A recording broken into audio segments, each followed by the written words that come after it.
નમસ્કાર મિત્રો, આજે આ જીવન રાજકુમાર અને ભોલો અને એમના 10 સાથી મિત્રોને લઈ અને તેઓ દરિયા કિનારે જઈ રહ્યા છે, કારણ કે તેમણે એવું નક્કી કર્યું છે કે આ ભૂતિયાને જે શીશામાં પૂર્યો છે ને એ શીશો દરિયામાં નાખી દેવો છે અને તે પેટાળમાં પડી રહેશે અને ત્યાં સુધી કોઈની તાકાત નથી કે પહોંચી અને ભૂતિયાને બહાર લાવી શકે. માટે તેઓ આગળ ઘોડા દોડાવીને જઈ રહ્યા છે અને આ બાજુ 10 ડાકુઓ અને સરદાર પણ નક્કી કર્યું છે કે ભૂતિયાને ગમે તેમ કરીને આપણે આઝાદ તો કરાવવો પડશે.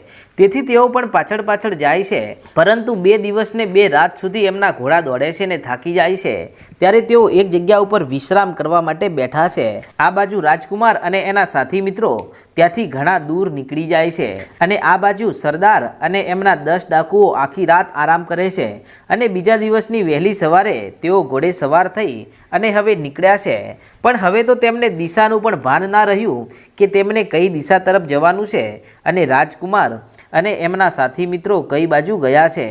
તેથી હવે જેમ તેમ કરીને તેઓ પાછળ તો દોડ્યા છે ઘોડાને લઈ અને આજુબાજુના ગામડાઓ આવે તો પૂછતા જાય છે કે અહીંયાથી સમુદ્ર તરફ જવાનો માર્ગ કયો છે. અને જ્યારે ગામના માણસો જણાવે કે આ બાજુથી નીકળો, ત્યારે તેઓ ફરી પાછા આગળ નીકળે છે.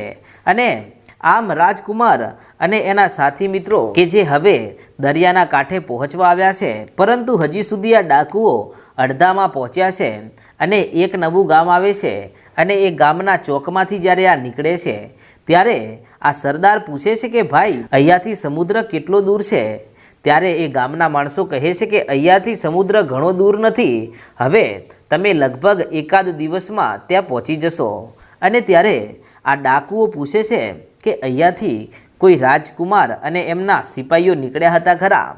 ત્યારે એ ગામના માણસો કહે છે કે હા, તેઓ નીકળ્યા હતા, પરંતુ તેઓ આજથી 2 દિવસ પહેલાં નીકળ્યા હતા અને અત્યાર સુધીમાં તો તેઓ સમુદ્ર કિનારે પહોંચવા આવ્યા હશે.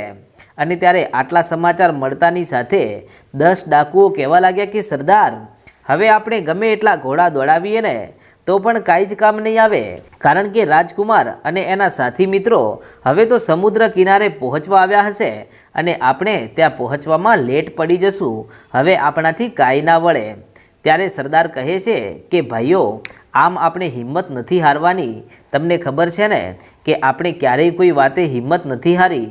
જે થવું હોય તે થાય, પરંતુ આપણે સમુદ્ર કિનારે તો પહોંચીશું. અને બની શકે છે કે અહીંયાથી 2 દિવસ પહેલાં રાજકુમાર અને એના સાથી મિત્રો નીકળ્યા હતા, પણ ક્યાંક તેઓ રાત્રે વિશ્રામ કરવા રોકાણા હશે ને, તો આપણે એમનો ભેટો કરી લઈશું. આમ કહી અને ફરી પાછા સરદાર અને 10 ડાકુઓ એ ગામમાંથી ઘોડાને દોડાવી અને આગળ નીકળી જાય છે. અને આ બાજુ રાત પડી છે, તેથી રાજકુમાર, જીવન અને ભોલો ત્રણેય જણા હવે નીચે ઉતરીને કહેવા લાગ્યા કે આપણા ઘોડા થાકી ગયા છે, અહીંયા રાતવાસો કરીએ અને વહેલી સવારે આપણે પહોંચીશું સમુદ્ર કિનારે. અને આમ પણ આપણી પાછળ ક્યાં કોઈ આવવાનું છે અને આપણે ડરવાની શું જરૂર છે? હવે આપણો દુશ્મન તો આ શીશામાં કેદ છે. અને આમ આટલું કહી ભોલો, જીવન અને રાજકુમાર ત્રણેય જણા એકબીજાના હાથમાં તાળી આપીને હસે છે. અને પછી ભોલો કહે છે કે રાજકુમાર, મારી એક વાત માનવી પડશે. ત્યારે રાજકુમાર કહે છે કે બોલ ભોલા, તારી કઈ વાત છે? ત્યારે ભોલો એટલું કહે છે કે જેવા આપણે આ ભૂતિયાને આ સમુદ્રમાં નાખ્યા પછી ઘરે પહોંચીએ ને, એની સાથે તારા ઘડિયા લગ્ન લેવા છે, કારણ કે આ ભૂતિયો છે અને પાછો આવે ને એ પહેલાં અમે તને વરરાજાના રૂપમાં જોવા માગીએ છીએ. ત્યારે જીવન કહે છે કે તમે ચિંતા કરશો નહીં ભોલા, ગમે તે થઈ જાય, ભૂતિયો બહાર નહીં નીકળી શકે. અને મેં એવી વિદ્યાનો પ્રયોગ કર્યો છે કે આ શીશો પાણીમાં તરશે જ નહીં, એ સીધો આ દરિયાના પેટાળમાં જઈ અને પડી રહેશે અને ત્યાં કોઈ નહીં પહોંચી શકે. ત્યારે આ બાજુ રાજકુમાર કહે છે કે હા જીવન ભુવા, આપણે એવું જ કરવાનું છે. આમ કહીને તેઓ ત્યાં રાતવાસો રોકાય છે અને ત્યાં અજાણ્યો મલક છે ને અજાણ્યું ગામ છે, પરંતુ એ ગામના માણસો સારી રીતે જાણે છે કે આ કોઈ રાજઘરોના માણસો છે ને રાજકુમાર છે અને તેઓ દરિયાકાંઠે દરિયો જોવા માટે જઈ રહ્યા છે અને રાતવાસો અહીંયા રોકાણા છે અને બદલામાં તેઓ તેમને ઘણા બધા સોના મહોરો પણ આપવાના છે. તેથી ગામ એમને ત્યાં રાખે છે. પણ આજે આ રાજકુમાર કહે છે કે ભોલા, અડધી રાત સુધી તારે જાગવાનું છે અને આ શીશો તારા હાથમાં રાખવાનો છે અને અડધી રાત પૂરી થાય એના પછી હું જાગીશ અને શીશો આપણી પાસે રાખવાનો છે. પણ આ વખતે ખબરદાર, 3માંથી એક જણાએ જાગવાનું છે, કારણ કે આગળ પણ આપણે ભૂતિયાની વાતમાં છેતરાણા હતા. પણ આ વખતે હું નથી ઈચ્છતો કે આપણાથી કોઈ ભૂલ થાય. ત્યારે ભોલો કહે છે કે હા, આ વાત રાજકુમાર તમારી એકદમ સાચી છે. હું આ શીશાને મારા ખોળામાં લઈને બેસું છું, ત્યાં સુધી તમે બંને આરામ કરો. અને આમ રાત્રે રાજકુમાર અને જીવન આરામ કરવા માટે સૂઈ જાય છે અને ભોલો પોતાના હાથમાં આ શીશાને લઈને બેઠો છે. અને આ બાજુ આજે રાત્રે તો આ 10 ડાકુઓ અને સરદાર રોકાણા નથી અને રાત હોવા છતાં પણ પોતાના ઘોડાઓને લઈ અને દોડાવતા દોડાવતા દરિયા કિનારા તરફ જઈ રહ્યા છે. અને આમ કરતાં કરતાં અડધી રાત થઈ. ત્યારે અડધી રાત્રે હવે રાજકુમાર જાગ્યો અને કહે છે કે લાવો ભોલા, હવે હું મારા હાથમાં આ શીશાને રાખું છું અને તમે થોડોક વિશ્રામ કરી લો. વહેલી સવારે અહીંયાથી નીકળી જવાનું છે. અને આમ કરતાં કરતાં વહેલી સવાર થઈ. ત્યારે વહેલી સવારે રાજકુમાર, ભોલો અને જીવન અને 10 સિપાહીઓ ત્યાંથી હવે ફરી પાછા આગળ ઘોડા ઉપર બેસીને ચાલી નીકળ્યા. અને થોડી વાર થાય છે ત્યારે એ જ ગામમાં આ 10 ડાકુઓ અને સરદાર પણ આવે છે અને આવીને કહેવા લાગ્યા કે ગામ લોકો, અહીંયા અમને ચા પાણી કરાવશો ખરા? ત્યારે ગામના માણસો કહે છે કે હા, કેમ નહીં, અરે હમણાં જ અમે એક રાજકુમારને અહીંયાથી આગળ મોકલ્યો અને એ પણ રાત અહીંયા જ રોકાણો હતો. ત્યારે આટલા શબ્દો સાંભળીને સરદાર કહેવા લાગ્યા કે ડાકુઓ, જોયું ને, અહીંયાથી રાજકુમાર ઘણો આગળ નથી. અને પછી આ ડાકુઓ પૂછે છે કે ગામ લોકો, તેઓ કોણ કોણ હતા? ત્યારે તેઓ કહે છે કે તેમના નામ એવા હતા, એકનું નામ ભોલો, એક જીવન ભૂવો હતો અને એક રાજકુમાર હતો અને એમની સાથે 10 સિપાહીઓ હતા. ત્યારે સરદાર કહેવા લાગ્યા કે તેઓ કેટલા વાગે અહીંયાથી નીકળ્યા છે? ત્યારે આ બાજુ ગામ લોકો કહે છે કે તમે એમના વિશે આટલું બધું કેમ પૂછો છો? ત્યારે સરદાર કહે છે કે અમે એમની પાછળ પાછળ નીકળ્યા છીએ અને એમને શોધી રહ્યા છીએ, કારણ કે રાજકુમાર પોતાના ઘરેથી ગુસ્સામાં નીકળી ગયો છે ને, એટલા માટે અમે સિપાહીનો વેશ બદલી અને આવા વેશમાં એને પકડવા માટે દોડ્યા છીએ. ત્યારે ગામના માણસો કહે છે કે એવી વાત નથી, રાજકુમાર તો એમ કહેતો હતો કે અમે દરિયા કિનારે દરિયો જોવા માટે જઈએ છીએ અને હમણાં જ તેઓ નીકળ્યા છે અને થોડી જ વાર થઈ છે. ત્યારે સરદાર કહે છે કે ડાકુઓ, આપણને એમનો ભેટો થઈ જશે, પણ આપણા ઘોડા થાક્યા છે, આખી રાતના તેઓ ચાલીને આવ્યા છે, માટે એમને થોડોક વિશ્રામ કરાવીએ અને પછી આપણે એમની પાછળ પાછળ ચાલી નીકળીએ. અને ત્યાં પછી તેઓ થોડીક વાર ચા પાણી કરવા માટે રોકાય છે. પણ આજે 10 ડાકુઓના પેટમાં ચા નથી ઉતરતો, કારણ કે એમના મનમાં એક જ વિચાર દોડી રહ્યો છે કે અહીંયા જો સમય વીતી જશે ને તો રાજકુમાર અને પેલા માણસો ત્યાંથી આગળ નીકળી જશે તો આપણે ભૂતિયાને બચાવી નહીં શકીએ. પણ હવે આપણે શું કરીએ? આપણા આ ઘોડાઓને આરામ તો આપવો પડે ને. અને પછી તો થોડીક વાર ત્યાં રોકાણા, ઘોડાઓને પાણી પીવડાવ્યું અને પછી ફરીથી ત્યાંથી ઘોડે સવાર થઈને ચાલી નીકળ્યા. અને ચાલતા ચાલતા હવે બપોર થવા આવ્યા છે અને આ બાજુ બપોરના ટાણે રાજકુમાર, ભોલો અને જીવન કે જે દરિયાકાંઠે પહોંચી ગયા છે. અને જેવા દરિયાકાંઠે પહોંચ્યા એની સાથે જ તેઓ આ દરિયાનું વિશાળ સ્વરૂપ જોઈને કહેવા લાગ્યા કે રાજકુમાર, આવું દ્રશ્ય મેં જીવનમાં પહેલી વાર જોયું છે.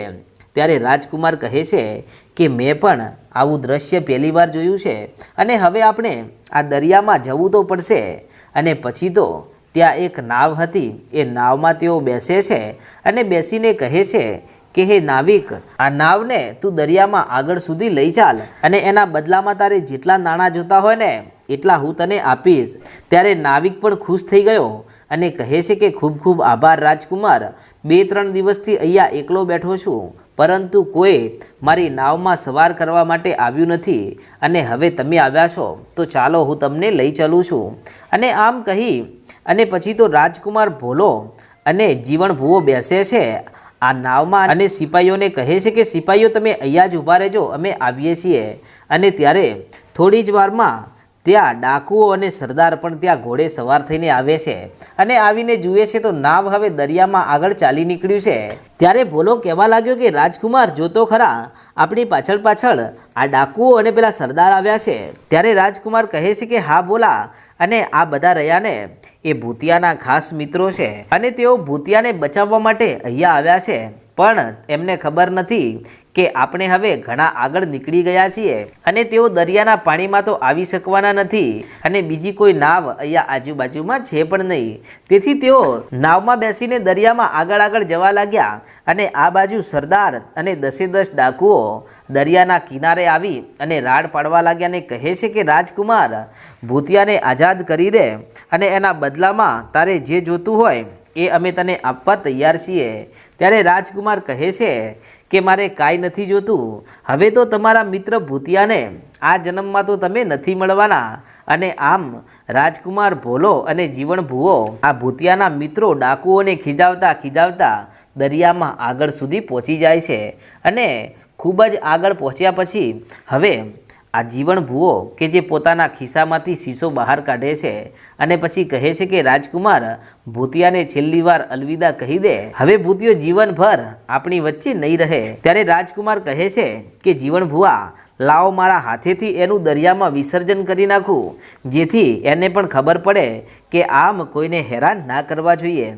અને પછી રાજકુમાર પોતાના હાથેથી એ શીશાને દરિયામાં નાખી દે છે અને આ શીશો કે જે હવે દરિયામાં પાણીમાં અંદર અંદર જવા લાગ્યો અને ખૂબ ઊંડો દરિયાના પેટાળ સુધી પહોંચે છે અને આ દરિયાના પેટાળમાં શીશો જઈને ઊભો રહી ગયો। ત્યારે હવે રાજકુમાર ભોલો અને જીવણ ભૂવો એકબીજાને હાથ તાળી દે છે અને પછી ત્યાંથી હસતા હસતા એમનું નાવડું પાછું ફરે છે અને ફરી પાછા તેઓ દરિયાને ખેડી અને ફરી પાછા કિનારે આવ્યા અને કિનારે આવીને જુએ છે તો સામે સરદાર અને 10 ડાકુઓ ઊભા છે। ત્યારે આ 10 ડાકુઓના મોઢા ઉતરી ગયા છે અને ત્યારે જીવણ ભૂવો એમની પાસે આવીને કહે છે કે સરદાર, તમે તમારી જેટલી પણ હિંમત હતી એટલી લગાવી દીધી, પરંતુ હું જીવણ ભૂવો છું અને હું જે ધારું ને એ કરી દેખાડું છું અને હવે આ ભૂતિયા નામનું ભૂત હંમેશા માટે બધાના મગજમાંથી ઉતરી જશે, કારણ કે દરિયાની વચ્ચોવચ્ચ જઈ અને દરિયાના પેટાળમાં શીશાને નાખી દીધો છે। હવે તો તમે તો શું, તમારી 7 પેઢી આવી જાય ને તો પણ આ ભૂતિયાને અને શીશાને બહાર નહીં કાઢી શકે। ચાલો હવે આપણે સાથે સાથે ઘરે પહોંચીએ, આમ પણ હવે દુશ્મની રાખવાથી કંઈ થવાનું નથી। અને ત્યારે આ બાજુ સરદારને ગુસ્સો આવે છે અને તેઓ ગુસ્સાથી લાલ પીળા થઈ જાય છે અને એમની આંખો લાલ ચોળ થઈ ગઈ છે। ત્યારે 10 ડાકુઓ કહે છે કે સરદાર, શું થયું તમને અને તમારું સ્વરૂપ આમ કેમ બદલાઈ ગયું છે? ત્યારે સરદાર કહે છે કે આ રાજકુમારને અને ભોલાને ને જીવણને અહીંયાથી જવા દો અને મારી નજરોની સામે લાવશો નહીં, નહીંતર હું આજે આ રાજકુમારની હત્યા કરી નાખીશ। અને પછી એમને થોડાક દૂર લઈ જવામાં આવ્યા અને આજે સરદાર ચોધાર આંસુડે દરિયાનું પાણી હાથમાં લઈને રડી રહ્યા છે અને કહે છે કે ભૂતિયા, મને માફ કરી દે છે, તે તો અમને મોતના મુખમાંથી બચાવ્યા અને જ્યારે અમને મોતની સજા થઈ અને અમે ફસાણા હતા ને ત્યારે અમને બચાવનાર ભૂતિયા તું હતો, પણ આજે જ્યારે તું ફસાણો ને ત્યારે તને અમે બચાવી ન શક્યા અને હવે હે ભગવાન, ભૂતિયો કેવી રીતે આઝાદ થશે? અમને તો કાંઈ સૂઝતું નથી, પણ હવે મારો ત્રિલોકનો નાથ કરે એ ખરું। આમ કહીને સરદાર ત્યાં રડી રહ્યા છે અને મિત્રો પછી ત્યાં જે ઘટના બને છે તેનો ઇતિહાસ આપણે આગળના ભાગમાં જોશું। અને તમે આપણી ચેનલ પર પહેલીવાર આવ્યા હોય તો આજે જ આપણી ચેનલ રાજા મેલડીને સબસ્ક્રાઈબ કરી નાખો। જય માતાજી।